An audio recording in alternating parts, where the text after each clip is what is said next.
राजू फुलकरांच्या ॲडसाठी ना maximum shooting मी जे केलं ते सासवडमध्ये केलं. आता आपण ज्याच्यासाठी करतोय, खरं तर तोच त्याला कारणीभूत, त्याचे वडील कारणीभूत आहे असं म्हणता येईल. कारण सासवडमध्ये म्हणजे संदीप इनामके. संदीप इनामके. कारण काय झालं की जेव्हा मला असं लक्षात आलं की हे पुरातन शूटिंग करायचं असेल तर पुरातन मंदिरं पाहिजेत, पुरातन घरं पाहिजेत, पुरातन वाडे पाहिजेत आणि पुण्यापेक्षा सासवडला ते जास्त प्रमाणात त्यावेळेस मिळू शकणार होतं.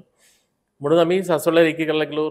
पुरंदरेंच्या अखत्यारीमध्ये या सगळ्या गोष्टी होत्या आणि पुरंदरेंची सगळी प्रॉपर्टी बघण्यासाठी तुकाराम इनामके म्हणजे आपल्या संदीपचे वडील त्यावेळेस ते सगळी प्रॉपर्टी बघायचे आणि त्यांच्याबरोबर बरेच कामं आम्ही तिथे जेवढी कामं केली जवळजवळ तिथे गेल्या की तुकाराम इनामकेंना भेटायचं, चावी घ्यायची आणि काम सुरू करायचं, ही परिस्थिती. आणि त्यावेळेस संदीप फार छोटा होता, लहान होता. आणि नंतर जसं त्याचं ग्रॅज्युएशन कंप्लीट झालं, मला वाटतं त्याने आर्टमध्ये वगैरे केलं आणि मग त्याने एक दिवस तो असा मदतीला यायचा त्यावेळेस कुठल्याही, म्हणजे असं काही नाही आर्टच्या मदतीला असं नाही, प्रोडक्शनसाठी काही लागलं तर मग तो त्यांच्याबरोबर यायचा आणि तो काहीही अपेक्षा नसताना तो त्या कामामध्ये लक्ष द्यायचा, काम अंगावर घ्यायचा आणि काम करू लागायचा, झोकून देऊन काम करायचं. मग हळूहळू लक्षात आलं की अरे याला अंग चांगलं आहे, हा चांगलं करू शकतो.